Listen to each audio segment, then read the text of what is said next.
I fear that there'll be a day where I have to go back to doing normal press and I'll be like keeping secrets for no reason.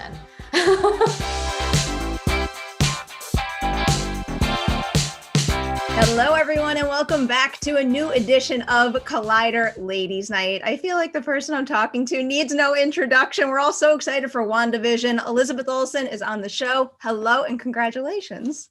Thank you. Thanks for having me on the show. I am so excited for you. This was these 3 episodes that I watched. They were just kind of what I needed right now, and also not what I expected in the best possible way. So I am very excited to see the season progress. Oh, I love hearing that. Yeah, it's I feel like it wouldn't matter how many we gave people to preview, because I feel like every episode there is always a cliffhanger. I'm already getting a sense of that, and I love it. Yeah. So we pretty much start every episode of Ladies Night in the same place. Do you remember the very first thing that first made you say, I have to be an actor, whether it was watching your sisters do it, a personal experience, a movie you love to watch over and over, anything at all? Yeah, it's so funny because it's such a, it had such a journey for me, because I was a little kid who was, very dramatic and like mimicking the movies I saw, which were largely musicals. I loved watching musicals as a little girl. I loved Frank Sinatra. He was like my first crush. He was just like everything to me as like a 4-year-old. The first memory I have is me like doing something from Grease in my mom's mirror. Like I just remember doing that kind of mimicking. And then I became obsessed with ballet and started taking singing lessons. And then I started doing musical theater camp at 7 over the summers, where we would do 3 musicals a summer. It would take us less than 2 weeks to put them together. So they were just awful. And my whole family had to watch 3 of them a summer for many years. Lots of VHSs of those videos. But so it never really felt like a really clear moment. It was just always kind of my passion was live theater and all of the performing arts.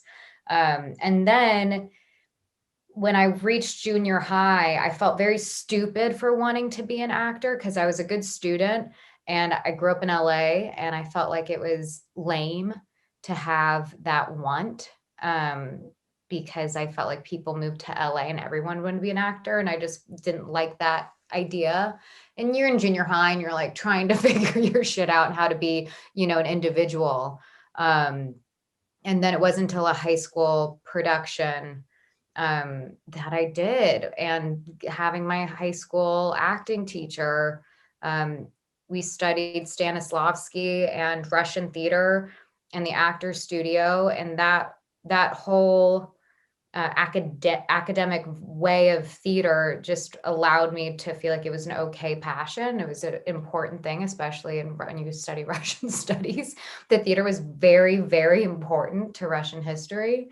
And so that making the decision to go to college for an acting conservatory was really, I think, the commitment moment. And it's a very long answer to your question, because it was like a whole roller coaster. Well, this is why I ask it, though. Everyone's journey is very different. And I do often ask about the choice to study acting or filmmaking formally. So when you did make the decision to go to Tisch, was there any wavering? Did you know you had to take the academic approach, or was there any consideration of just jumping in and getting started?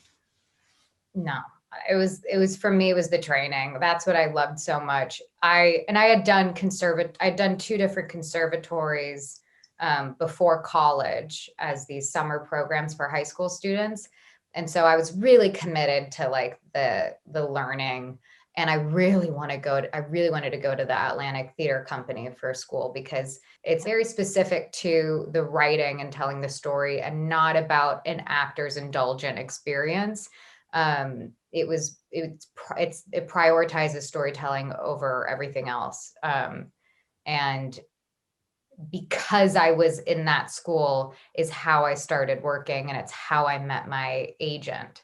And so it really like it wrote my history for me, or my future for me by being there. And so I was like the whole thing just happened naturally in a really organic way without having to like really do the whole thing of like going on backstage and printing out the auditions that are open calls. And I got very lucky with this theater company support. So kind of getting into some of your first on-screen gigs, or at least, and correct me if I'm wrong here, but it feels to me like Martha Marcy May Marlene in particular was a bit of a game changer for you. So I guess does that movie feel that way to you? Did it open doors for you that weren't open before? 100%. But I also think because it was so early in me auditioning or starting to work and not really knowing the film landscape at all, like I did not understand film festivals. I didn't really understand the like financial side of selling a thing at a festival. I didn't get any of it. So it was such I was so ignorant, which is so amazing to make a project from ignorance, because you only get that opportunity, one time before a release happens. And so I did a really terrible movie called Peace, Love, and Misunderstanding while I was auditioning for the callback for Martha. And I was already upstate New York filming that. And so I went back into the city, moved out of the apartment I was renting because I was going to be, my lease was up. And I was like, well, I think I don't, I have to live in upstate New York right now anyway. And so I packed up my bags and my apartment and I went to the callback with my shit with me. And Sean Durkin was so confused how I was able to like leave all my things in the lobby and then do this this audition. And I didn't think twice about it. It was really practical. All these things had to get done in a day. And then I got the job. And so I just drove from one part of upstate New York to another. And it was the most incredible experience I could have ever had, as like a real like learning of what it means for like a crew to really come together and care about a project. And the sad thing is, I think to me, like with, I try not to have regrets, but the film was a success, but I really didn't know how to make decisions on what to do next because I was just so excited to be working because I was just out of school. And to me, I just was happy anytime anyone wanted me to do something. So I just said yes to things that I feel like I would have been a little bit pickier if I had some more experience as a professional before Martha. But, that's just kind of the way it unfolded. That's kind of what you have to do at the beginning. You're not going to have a full understanding of even what you want for that matter without having all of those earlier experiences. So I guess maybe the next place to go is, what is the project that kind of put into focus what you want to do with your acting career and the types of projects that are important to you? I know it changes and it's going to continue to evolve, but did you pinpoint a certain part in your career when you felt like you were pursuing what felt true to you? Yeah, I mean, it was kind of recently. I lost out on a couple opportunities that I really wanted to be a part of because of my time commitment to different Avenger projects. And that broke my heart. And I really felt clear on what I wanted to do, but the timing didn't work out with these like two specific things I would have loved to have done. And they turned out to be great projects that I really loved and, thought, maybe if I were in them, they wouldn't have been as good. Like, you just don't know. And so, you kind of allow that to be how it was meant to be. And so I feel like when I had this pause where I was kind of just searching and taking time off and trying to figure out what made sense, I think it was Wind River that came up, and then that took a long time to get going because it was Chris Pine and before Renner. And then I did Ingrid Goes West that summer, and I felt like, oh, this feels right. Like, this feels good. This feels like the work that I want to be doing. WandaVision became one of the greatest opportunities I've had in a long time of exploration from a work standpoint. I can understand that. It's so tempting to just jump into that right now. I'm going to creep a little closer though, because we're Yeah. kind of touching on this a little bit. Just your decision to first jump into blockbusters, because I never want to box anyone into anything, but you really came out swinging with certain smaller releases, independent releases, Martha Marcy May Marlene, Kill Your Darlings, just to name a couple there. What was the decision-making process like when the opportunity to do two big things at fairly the same time, Godzilla and the MCU, came up? Was that something you were always open to, or was there any hesitation to commit? Well, it was actually a funny like decision I had like put out in the world, and I talked to my agent, my manager, and who are like my mothers, like I just love them so much. And I told them I want to be considered for the projects that I grew up like, as a kid looking at Star Wars, and I was obsessed with Star Wars. You couldn't peel me away from Star Wars as a child. And so I was, trying to figure out like, how do I start putting that out there? Because I feel like all I'm getting are these like really disturbed women in independent films. And it's like just a disturbed woman and a big franchise. But they said take meetings. And so with people who run these companies. And so I literally did. And I met with Kevin and a couple other people that were working there at the time. And then I met with the people who were running Legendary at the time. And there are a few others in different places. And the funny thing is, in the Legendary meeting, they said, directors cast films. We don't cast films. We're creating an incubator for directors to do what they want to do. And I was like, totally fair. So I just kind of got lucky that Gareth cast me in Godzilla. When he showed me this teaser of what he was going to do, which they showed at a Comic-Con, it was such beautiful filmmaking. And, you throw Bryan Cranston and Julia Binoche and you're like, sign me up. So that was how that one happened. Luckily, Gareth came from, independent cinema as well. And so I think that's how that worked out for me. And then Joss had Aaron and I in mind for Quicksilver and and Scarlet Witch. And so he and I both took separate meetings. Aaron and I both took separate meetings with Joss while we were doing reshoots for Godzilla. And Aaron and I kind of were like, are we both going to do this? Like, this is so funny. Like, should we, move on from being a husband and wife and being brother and sister? And so it all happened very close to the time of me taking those meetings. And I think what happens is you just get in the forefront of people's heads when you take those meetings, and whatever the discussions are that happens. And that's what happened with Catherine Hahn with Kevin Feige for WandaVision. She went on a general, and very quickly around the same time they're prepping WandaVision, and she was like the first person that came up and they wanted to cast Agnes. And so there is something to it about taking these generals that feel so awkward usually, because it always just feels like you're marketing yourself, which is what you're kind of doing, but you're also just trying to have a conversation about what they're doing as well, or what they're interested in putting out in the world. Sounds like a necessary step to take. It seems like the only possible route to really understand what everybody else is doing around you that could be an option to you. Yeah. I mean, I felt that way. And it wasn't like I was a comic book person. It was just that I loved Iron Man. I really loved Iron Man.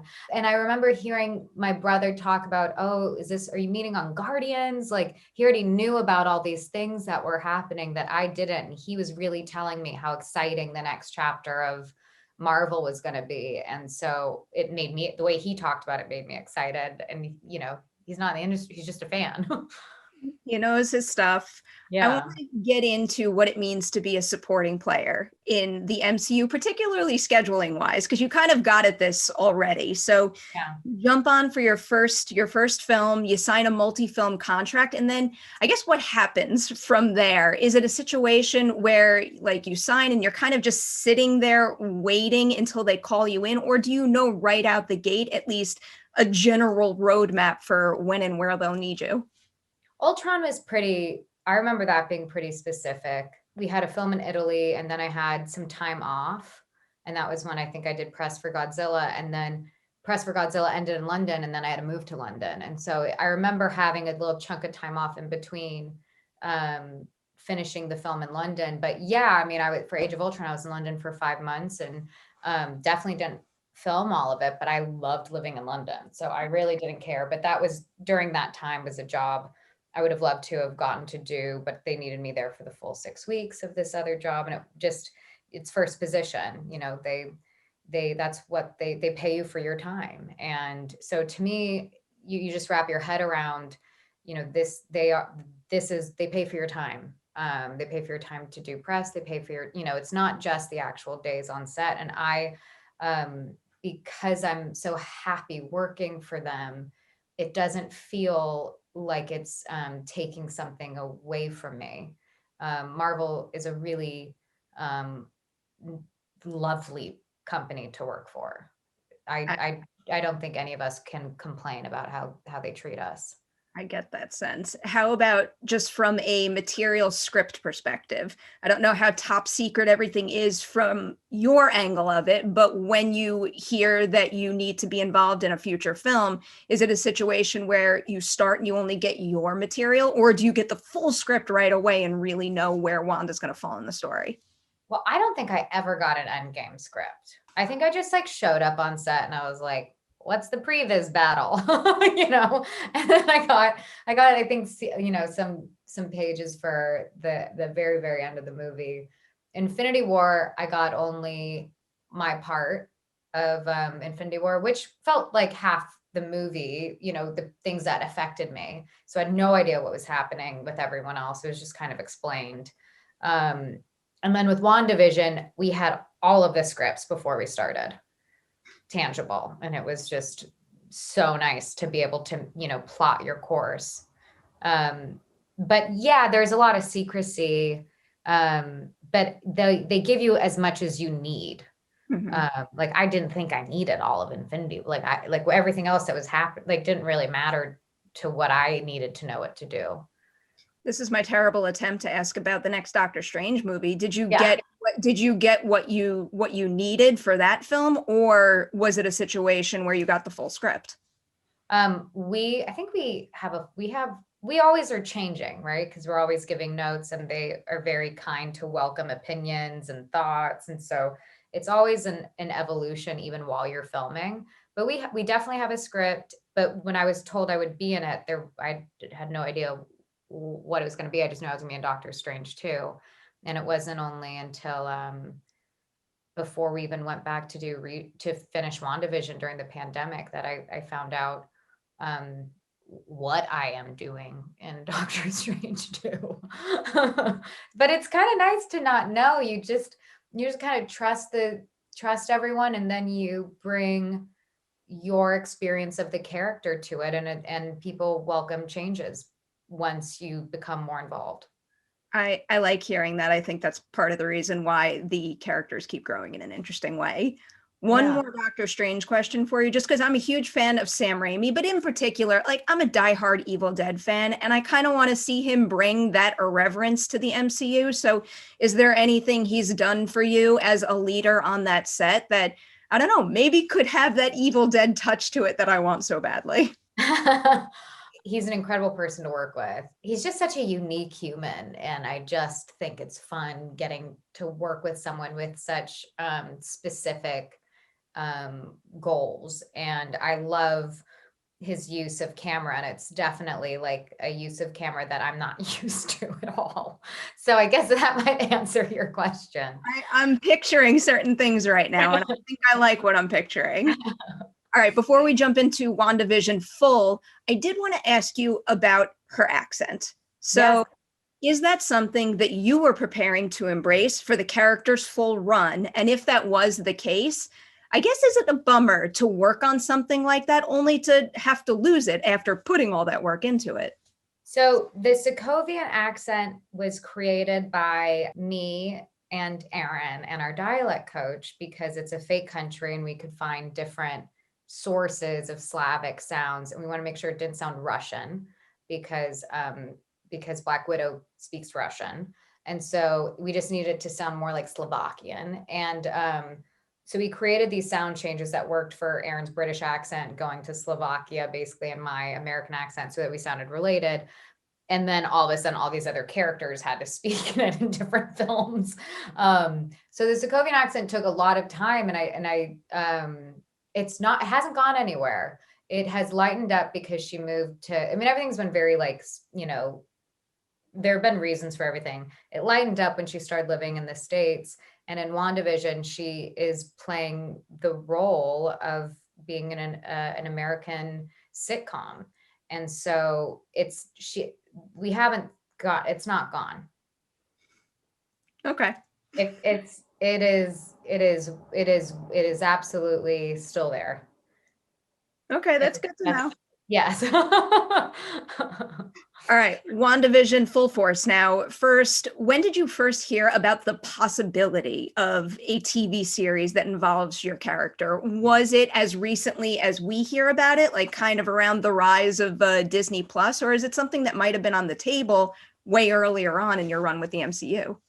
It was, I mean, I don't really know when they announced it, but Infinity War had come out and we hadn't finished Endgame. And that's when I met with Kevin Feige and Lou Esposito, and they were explaining to me that Disney's going to be putting out a streaming service, and they wanted to connect it to the MCU. And so that was, surprising to be like, oh, wait, but we're superheroes. We can't be in a television. We should be on a big screen because this is, larger than life stuff. And then this story that Feige wanted to tell was so intrinsic to the fabric of the format of television. Like, it was the story he wanted to tell needed to be told through television. So the nucleus of the idea was very clear at the time, but it wasn't until Jack was involved, Schaefer, who's our creator, when it became like fully fleshed out. I always knew generally what we were going to be doing. I want to ask about Jack, but first, what's the biggest difference between the first version of the idea you heard and what we see in these first 3 episodes? It's pretty much there. It is. I mean, Kevin's idea was Wanda and Vision stuck in a sitcom, and they're not quite sure what's going, like, there are things that start to appear not like they seem, and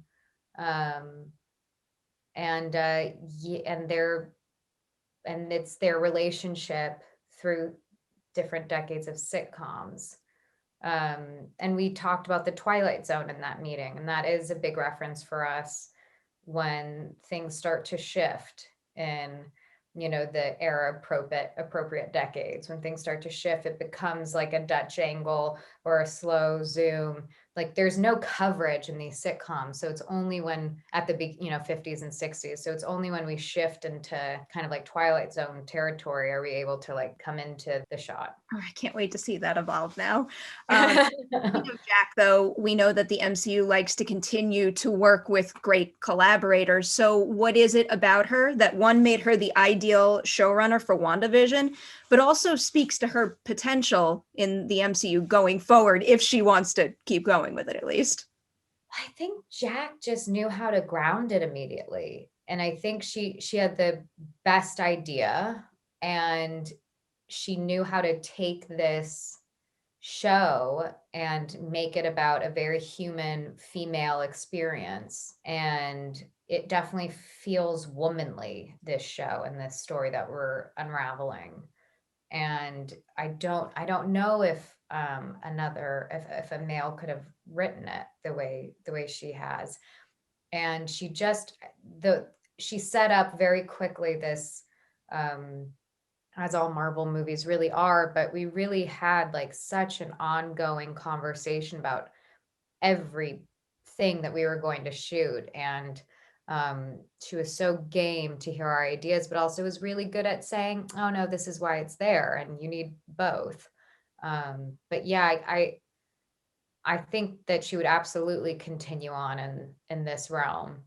Um, she really created something larger than itself from this one idea. I've been keeping an eye on her ever since I fell for Timer. That's such a Oh, how cool funny. movie. Yeah. So now moving over to working with Paul, because you two have been collaborating for years now, but is there anything about seeing him adapt to a new style and genre that maybe brought something out of him that you didn't even realize was there before? I mean, he's like such a great physical comedian. And I kind of knew that because of A Knight's Tale, where I told him, I was like, yeah, but I knew you were good at comedy because of A Knight's Tale. And he's very good at comedy.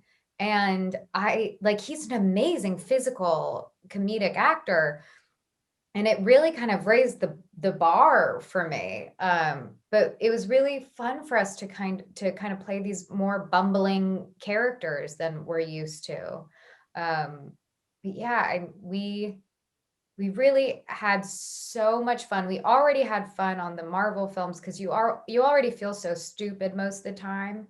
And you have to like kind of be okay with feeling stupid, that you're like purple, or that you have not real things coming out of your hands, or that you're, doing something with your mind. Like a lot of it feels very stupid. And so this we got to feel really stupid, but like in a playful comedy way.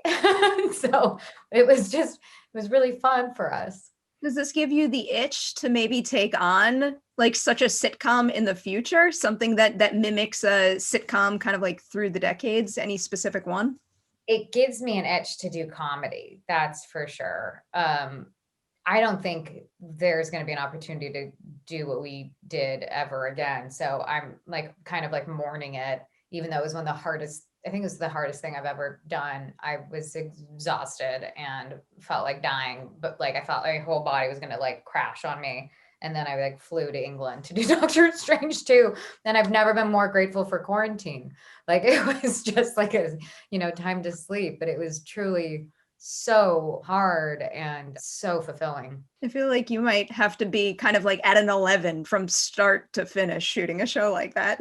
You do. And also because the way we were filming, it was about 3 times the amount of material that we would have to get through in a day than we're used to on a normal Marvel movie. There's so many pages and not enough time ever.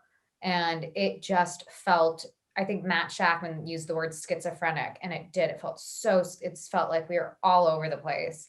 But we were always really focused on every moment. But like, if you thought about anything beyond what was right in front of you, you'd start to have a panic attack. How about applying that to Wanda specifically as a character? Obviously, without spoiling anything, is there any element of that character that you wouldn't have been able to access had it not been for this style and format? Yeah, I think we haven't really seen her like some like this like kind of silliness. The thing that I've loved most about this show as an actor was getting to put this character, trust the writing, put this character through a comedy, have her, play the part as best as she can. What we know of her life and the MCU world comes knocking. There are these moments of tension that we give the audience, and to play with those levels was what was like so fun for me. So getting to kind of play with her as like this mama bear of like trying to hold on to something, and just the tension of it was something that is one of the elements that I enjoyed. But there's so much tension that shows itself through these episodes that reveal little bits of what our show is about, and those were like my gems. With how much I imagine this is going to evolve from episode to episode, what was Wanda's headspace for you? Like moment one of the show, like when she walks through the house doors, where is her head at? Like I kind of read it a little like a blank slate, eager to, seize that opportunity, the life that they could build for themselves in that house. Absolutely. Nothing else existed except for it's like nothing else exists except this moment and us starting anew, and not even starting anew because there is no other. This is just how it is. It is a complete blank slate as opposed to a clean slate. Like nothing was wiped off. It's blank. And that's how we approached it. And the show is what starts to inform the characters of other things as it keeps going. I'm obsessed with this mystery already. I need more episodes now. I did also want to ask you about working with Tiana, because again, like I said with Jack, you bring in great talent and you want to keep working with them in a franchise like this. So maybe let's go with, what is it about Tiana as a scene partner that maybe brought something out of you that you really appreciated? Yeah, there's such you see this in all of her work. There's like such a force and a gravity that she holds on camera. Fudge. I don't know how to answer that question. I understand. I can't imagine how she's doing press right now. I can't imagine how you even do press. Because I really do. I will say that what I loved about working with her was this gravity that she brought. And then whether, I get to work with it in different ways. And she's a tough, very sympathetic human. And so it was also fun, just to do the silly stuff with her as well. So speaking of doing press for super secretive things like this, what are some of the tips and tricks you've picked up over the years? Like for somebody else like Tiana, who's about to jump into the MCU, what would you advise her to do in order to, I don't know, be able to like talk freely to an extent, but follow the rules? I don't know. It's so funny. Catherine literally asked me that after one of the junkets, and she was like, anything, like, give me anything. And I was like, I don't know. Like, it's become so normal. I fear that there'll be a day where I have to go back to doing normal press and I'll be like keeping secrets for no reason. And so I love discussing material. And so it is frustrating to not get to discuss it. I understand that too. But the good thing is I have a feeling people will be mighty obsessed with this show and you'll be doing more interviews after the fact. Hopefully. So we have come to the end of Ladies Night, and we always end with some random questions. And by random, I mean things that just come to my mind on the spot. Amazing. Let's go with, what is the last TV show that you binge watched? I am currently binging Peaky Blinders. I hear the best things about that show and I've yet to jump into it. Just started last week and on season 3. Solid choice right there. If you could only eat one meal over and over for the rest of your life, what would it be? It would be a really great loaf of sourdough bread with delicious post-summery tomatoes, olive oil, sea salt, and like a sharp semi-hard cheese with I think that's it. I think that's all I need. And some, something to drink with it. Maybe like a great white. I feel like I need to build a recipe card for this or something. I like changing the flavors in my mouth and mixing different things for bites, but I could eat bread, tomatoes, and cheese and olive oil and wine, and have, and hopefully not hurt my heart or something. I think that's a really respectable assortment right there. Do you have any pets? No. Well, you travel. No pets. Yeah. I mean, I knew we were coming here to England. And so if you have a pet, they have to quarantine. Like before pandemic, they have to quarantine for a long time. So it just wasn't possible. I did not know that was a rule there. Yeah. What is the most precious prop or piece of wardrobe that you've ever kept from one of your sets? I haven't kept any. I haven't kept up. No, but I do have this glass boat ashtray that has followed around my homes from Martha Marcy May Marlene. It was like a antique find that Sean gave me when we wrapped, I think. And so that's not a prop, but it's special. Oh, the meaning behind it is important. I have a feeling your answer to that will probably answer this as well, but do you collect anything? I don't. I would say like the only, like I like getting rid of things. The only things that maybe I collect would be cookbooks. Okay. I'm a big lover of cooking. What's your go-to recipe? What's your specialty? I don't really have a specialty. I just love I love everything that cooking is. I love improvising. I love Mediterranean food. I love small things that you can pick on all afternoon and night long. And but I love making like fish stock, and I love making mussels. I just love making food. You could have named one dish and I would have been hugely impressed as a non. I wish I had that same itch. All right, I'll go with a silly one before our big finish. Would we play a would you rather game on Collider, filmmaking one? And I always ask, would you rather have to fake vomit in a scene or fake sneeze? Vomit. Okay. You have way more help with props for the vomit. The sneezing it's hard to sell a sneeze. Yeah, when I first wrote that question, I'm like, I'm never doing a fake vomit. But then I thought about trying to do a convincing fake sneeze. I'm like, wow, that's a problem. I have done a fake vomit. I just didn't make the movie. And it was disgusting. What was your fake vomit? I think it was like a dyed oatmeal or something, like oatmeal with like turmeric or something. Okay. I mean, it could be more unpleasant than that. So I guess I don't know why it just grossed me out. The whole thing grossed me out so much. What movie was that for? It's from Martha, but it never made it. Interesting. Okay. All right. This last one here, it's a little bit of a deep question. You could keep it light if you want, but we always end on this.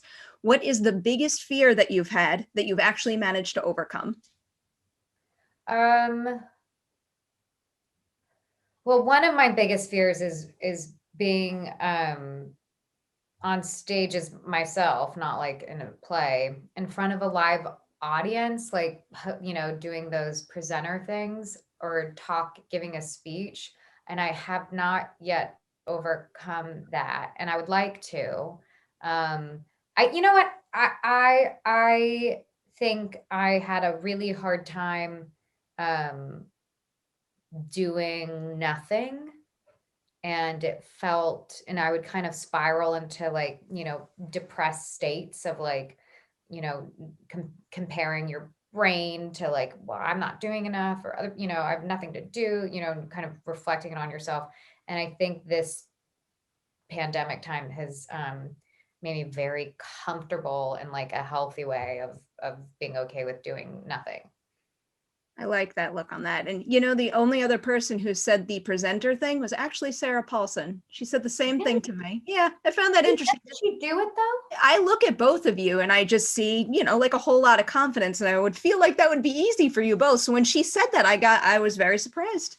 I have literally blacked out trying to do things like that. And it's become like a rule that I don't do it. And every time we're like, what about this one? Because it's not live taped.